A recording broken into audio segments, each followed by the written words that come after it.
La flamme est plus que brûlante. Le feu mutagène des Skaven, avec sa couleur verte bouillante, brûle tout sur son passage. Nos héros sont bloqués sur les rebords de la paroi, et ils voient Lucas se projeter derrière le chariot protégeant les affaires de Drong in extremis. Les flammes englobent toute l'entrée des mines, et nos héros entendent des hurlements de rage depuis l'intérieur de la galerie. Nya, nya, brûlez, brûlez, Shazam! Bédiver et Abusen sont désemparés, mais Drong et Olga reconnaissent l'ennemi. Un lance-feu Skaven. Les cris nasillards des Skaven démontrent bien aux héros qu'ils tiennent la position et qu'ils lâchent tout le réservoir en direction de la sortie de la galerie. Bédiver tente de se rapprocher en se protégeant de son bouclier pour mieux se protéger, mais lorsque le feu continue de lamper les parois, les flammes sont telles qu'il subit une légère brûlure à travers son camail. Nos héros ne voient plus rien. Ils ferment les yeux de peur de voir leurs organes fondre, lorsque tout à coup, les flammes disparaissent dans un cliquetis violent. Tous rouvrent les yeux et les deux premiers à croiser leurs regards sont Abusen et Bédiver, qui hésitent une seconde. Mais la situation n'échappe pas aux nains. Comme un seul homme, Drong et Olga foncent en contournant leurs collègues en direction de l'entrée de la mine pour charger de leurs attaques de mêlée le lance-feu. Ils dépassent le chevalier et le répurgateur, qui, pour sa part, déjà réarme un de ses pistolets. Et ils entrent tous les deux à pleine vitesse dans la galerie sombre. La chaleur étouffante n'arrête pas les nains. Olga est à l'avant, suivie de Drong. Des résidus de flammes collent encore aux parois, mais la visibilité dans la grotte est suffisante pour permettre à Olga de voir en une seconde leur mort arriver. Face à eux, deux Skaven, l'un derrière l'autre, finissent de réarmer le lance-feu. Ils tiennent encore leur arme sans l'activer, mais c'est ce qui se trouve entre eux et les nains qui remplit de stupeur Olga.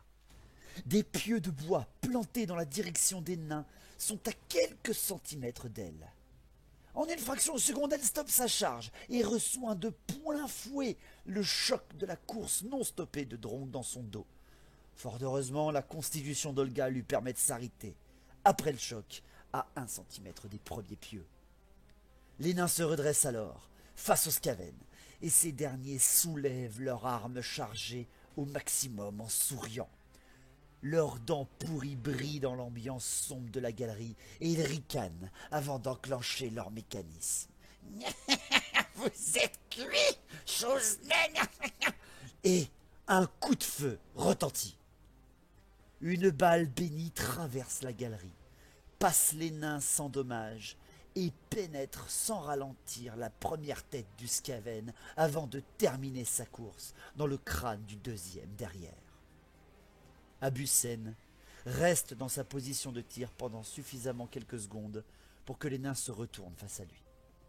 Il tend son arme au-dessus d'eux et la ramène devant sa bouche pour souffler la fumée qui en sort avant de rengainer son arme.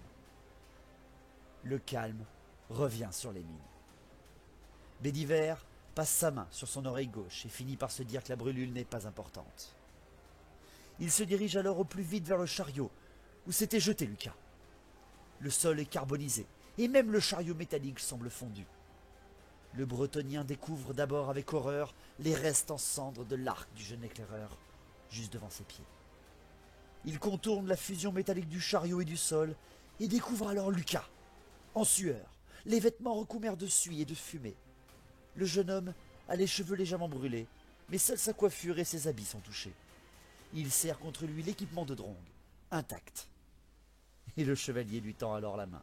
« Eh bien toi, la dame te protège !» Le jeune homme est sous le choc. Il serre toujours contre lui l'énorme sac du nain. Bédiver le redresse, lui tape le dos et lui prend l'équipement du nain, avant de croiser son regard. « Et maintenant, jeune impérial, je te le demande, rentre au plus vite à la chapelle et ramène rapidement l'armée. Ils sont ici. Leur armée est retranchée à l'intérieur et nous avons percé leur défense. Dépêche-toi, et peut-être nous en viendrons à bout avec votre aide. » Le jeune homme reste quelques secondes face au bretonien, puis finit par acquiescer et part en courant en direction de la chapelle de Myrmidia. Bédiver se dirige alors à l'intérieur de la galerie principale, portant les affaires de Drong. Olga scrute autour d'elle. Les dernières flammes s'estompent assez rapidement, mais subsiste dans la galerie une lumière verdâtre et légère. 2 galeries naturelles se trouvent sur sa droite. L'une fut certainement taillée par les humains, mais une autre renferme une lumière non naturelle, certainement une galerie creusée par les Skaven. Drong, quant à lui, après avoir, comme Olga, passé sans encombre et avec précaution les pieux, se penche sur le lance-feu Skaven. En bon ingénieur, il se doute bien que le moindre contact avec cette création serait dangereuse.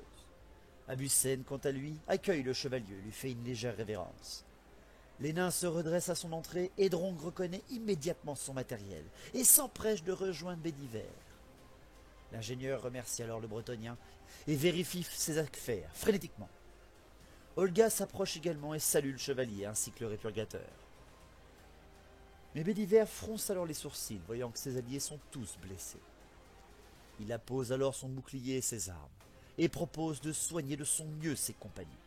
Une action grandement acceptée. Après plusieurs minutes de prière et de soins, la dame offre une bonne bénédiction à son chevalier et lui permet de résoudre saignements et entailles de nos héros. Seul problème, aucune de ces prières ne lui permet de se soigner lui-même. Bon, que faisons-nous alors maintenant demande Bédiver. Nous devons continuer. Observons avec minution les alentours et purgeons ces lieux, précisa Abusen. Soyons prudents. Les Skaven doivent encore grouiller dans toutes ces galeries. Nous n'avons encore rien vu de leur nombre, s'exprime Drong. Olga, quant à elle, renifle de colère à cette idée et passe légèrement devant. Drong, Bédiver et Abusen la suivent, dégainant tous leurs armes enflammées, leur permettant d'illuminer les lieux devant eux.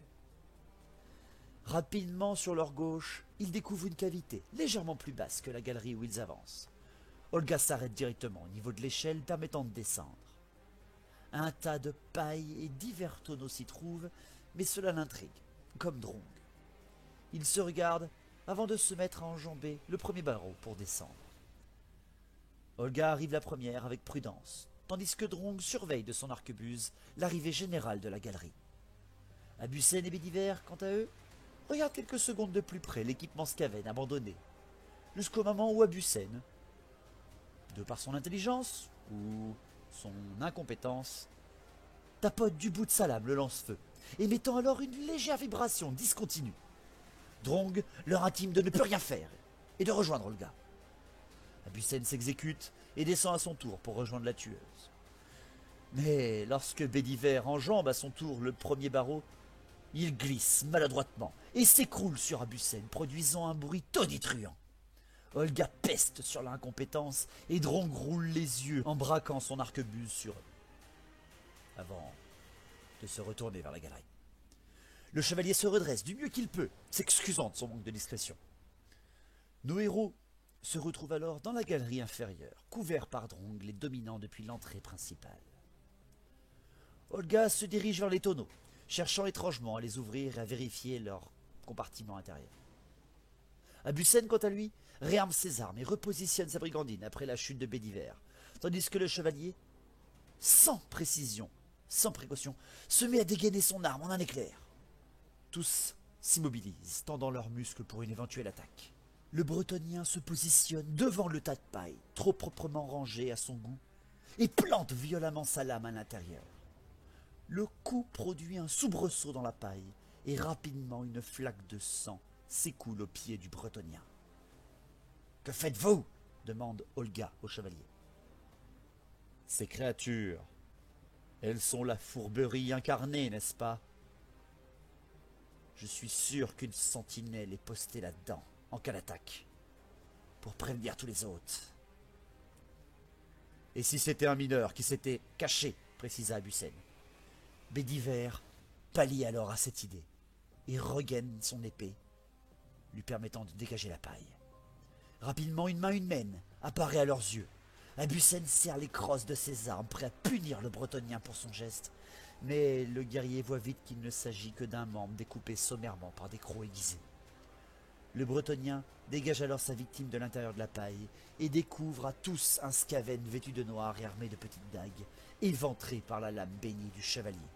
« Vous voyez, dit-il fièrement, la dame nous protège. » Abusen relâche ses armes et salue Bédiver silencieusement. Olga ouvre les tonneaux et découvre seulement de l'eau. Drong s'apprête alors à leur adresser quelques mots, lorsque tout à coup, il s'arrête. Loin, dans l'écho des galeries, des multiples cris et bruits de cavalcade résonnent. Drong ne perd pas de temps et descend rapidement rejoindre ses alliés. Il fait signe aux autres. Ils sont là, ils arrivent. Tous se mettent alors à couvert et rengainent leurs armes pour ne pas être trahis par la luminosité des runes de feu de Drong. Olga et le nain se cachent à proximité des tonneaux. Abusen au-dessous de l'échelle, et Bédiver, dans un éclair de lucidité, se jette dans la paille, à son tour, se camouflant ainsi comme leur ennemi, sans être pris par surprise. Ils attendent alors tous dans l'obscurité. Chacun garde quand même ses mains non loin de la garde de ses armes. Et en une minute, même à travers leur cachette, des lueurs verdâtres apparaissent. Des cris, des bris de pas, du métal entrechoqué, même des grondements lourds font écho dans la galerie. Des dizaines, voire même des centaines de Skaven empruntent la galerie principale au-dessus de nos héros sans imaginer leur présence. Des centaines passent pendant plusieurs minutes.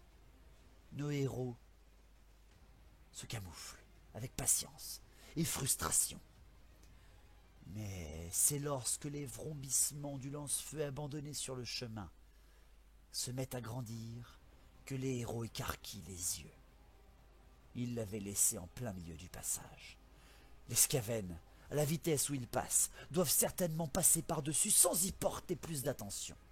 Ils semblent même pousser en avant, devine Drong. Les pas s'accentuent. Ils sont de plus en plus lourds. Des créatures de plus en plus grosses passent au-dessus de nos héros. Les vrombissements de la machine accélèrent encore, au point où les pas lourds des créatures passant et ces cliquetements se mêlent sans discontinuer jusqu'au moment où Drong se bouche les oreilles par un pur réflexe. Et une explosion tonitruante retentit. Le lance-feu instable, ballotté par les pas des Skaven, pressé de sortir, s'embrase et implose en plein milieu des rangs des Skaven. Les flammes immolent tout sur le passage supérieur dans des hurlements horribles. L'explosion n'atteint que partiellement la cavité inférieure de nos héros. Les flammes lèchent les tonneaux d'eau où Olga et Drong se sont réfugiés, mais c'est la paille où Bédiver se cache qui commence à prendre feu. Le nain et l'impérial sortent alors de leur cachette et se mettent en position de tir en direction de la galerie supérieure, tandis que le bretonien roule hors de sa cachette en se retenant d'yeux hurler pour l'aider à éteindre les flammes. Olga saisit alors un tonneau à ses côtés et le renverse sur le chevalier, éteignant le feu en une seconde. « Merci, lui dit-il d'un ton légèrement ironique. Elle voulut lui répondre, mais quelque chose attira à tous leur regard une nouvelle fois. Les flammes se mettent à chanceler, et même à disparaître en s'étouffant d'elles-mêmes. Tous se positionnent sans dégainer vers le coin supérieur. Des pas encore plus lourds retentissent de nouveau, mais à une allure bien plus posée. Une créature énorme approche.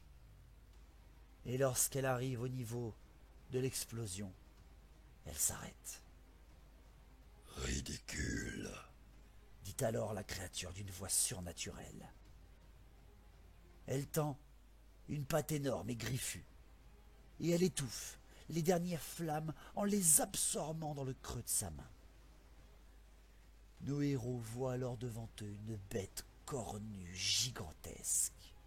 Elle semble même recroquevillée à l'intérieur des galeries. Elle porte une énorme hallebarde et ses yeux luisent d'une énergie néfaste.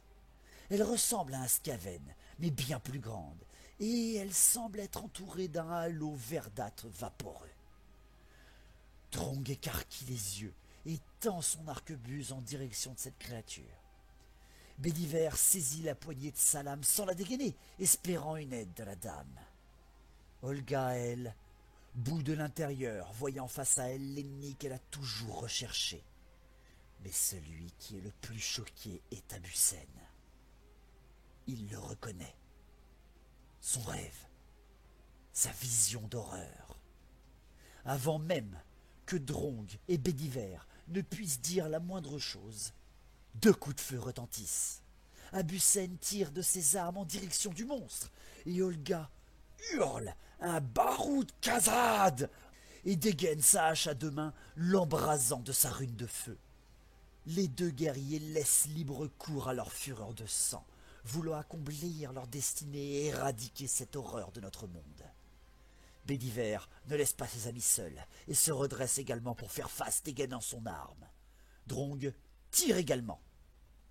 Mais c'est avec horreur que nos héros voient leurs projectiles ricocher sur l'aura verdâtre de la créature, attirant son attention sur eux.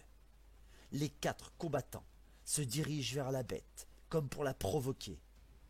Mais elle se dresse face à eux et tend à nouveau sa patte griffue dans leur direction. Tiens donc, je savais que vous étiez ici.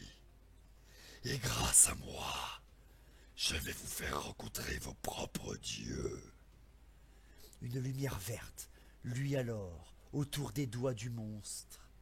Et c'est dans un immense flash verdâtre que nos héros ferment les yeux devant leur futur mort, avant de les rouvrir et de se retrouver dans une toute autre galerie, ne ressentant qu'une faible chaleur contre leur cou et leur poitrine.